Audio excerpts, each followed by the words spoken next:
राज्य सम्मेलन में उपस्थित सभी हमारे पूरे प्रदेश से आए हुए प्रतिनिधिगण, पार्टी के नेता, कार्यकर्ता, माताएं, बहनें, पत्रकार साथियों, मैं सबसे पहले आज के सम्मेलन में जो आप लोगों ने चुना है, प्रदेश के अध्यक्ष नरेश उत्तम जी को बहुत बहुत बधाई और बहुत बहुत शुभकामनाएं मैं देना चाहता हूं। और मुझे उम्मीद है कि आने वाले समय में जो चुनौतियां हैं उसका मुकाबला हम लोग सब मिलकर के करेंगे। संगठन के साथ साथ हमारे सभी साथी मिलकर के इस समाजवादी आंदोलन को आगे बढ़ाने का काम करेंगे। हमसे पहले स्वागत भाषण में रविदास मल्होत्रा जी ने लखनऊ के इतिहास, लखनऊ की संस्कृति और किस तरीके से गंगा जमुनी तहजीब और हमारी ये जो मिली जुली संस्कृति है, इसमें हम लोग मिलकर के रहते हैं, उसके बारे में बताया। जहां लखनऊ शहर हमारे प्रदेश की राजधानी है, वहीं ये भी याद दिलाता है कि लखनऊ शहर में बहुत पुराना इतिहास आजादी से लेकर के, और ऐसा इतिहास छिपा है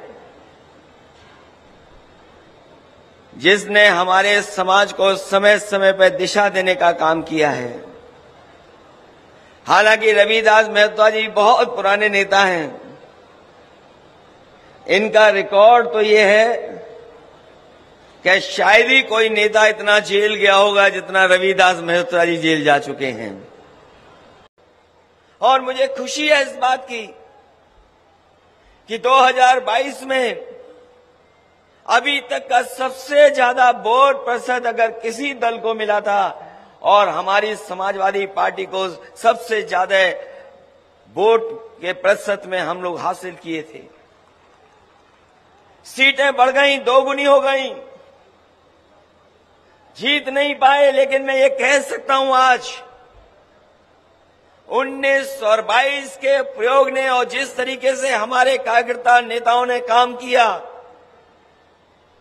हमारी सीटें बड़ी ना हो जितनी हम लोग चाहते थे, लेकिन हम समाजवादी लोग ये जान गए हैं कि बीजेपी का मुकाबला अगर कोई कर सकता है और बीजेपी को कोई हरा सकता है तो यही समाजवादी पार्टी और समाजवादी पार्टी के कार्यकर्ताओं, नेता। आज रोजगार से लेकर के नौकरी का संकट है। रोजगार और नौकरियां नहीं है। नौकरियों का जहां तक सवाल है, जो हमें संविधान में अधिकार और संविधान में जो हमें अधिकार मिले हैं, उन अधिकारों को छेड़छाड़ कर करके जानबूझ करके सरकार हमारे बहुजन समाज को पीछे छोड़ना चाहती है। नौकरियां नहीं, रोजगार नहीं, और प्रदेश और देश को किस दिशा में ले जा रहे हैं। इसलिए आज जब प्रतिनिधि आए हैं, मैं आप सब लोगों का स्वागत करता हूं, बधाई देता हूं इस कार्यक्रम के लिए। इस प्रदेश को कैसे सड़कों के नेटवर्क से जोड़ा जाए,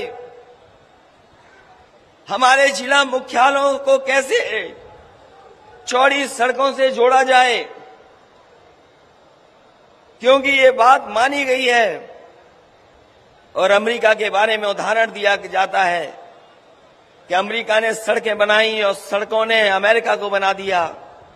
और हम लोग जब जब सड़कों को बनाने के लिए कहते थे, तब यही बात कहते थे कि जितनी रफ्तार बढ़ जाएगी, जितनी गति बढ़ जाएगी, उतना ही हमारा विकास और अर्थव्यवस्था बढ़ जाएगी।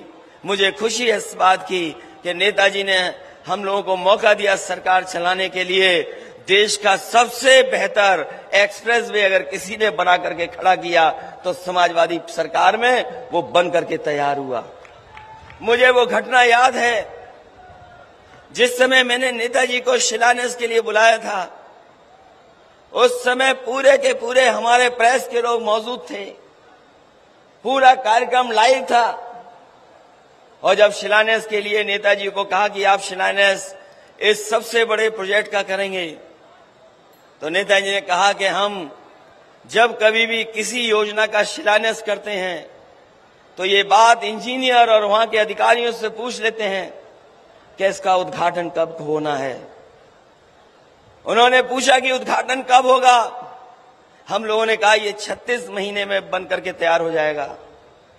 नेताजी ने हिसाब किताब लगाया और हिसाब किताब लगा करके कहा कि अगर 36 महीने में बनेगा तो हो सकता है सरकार हमारी ना हो, उद्घाटन हम लोग न कर पाए।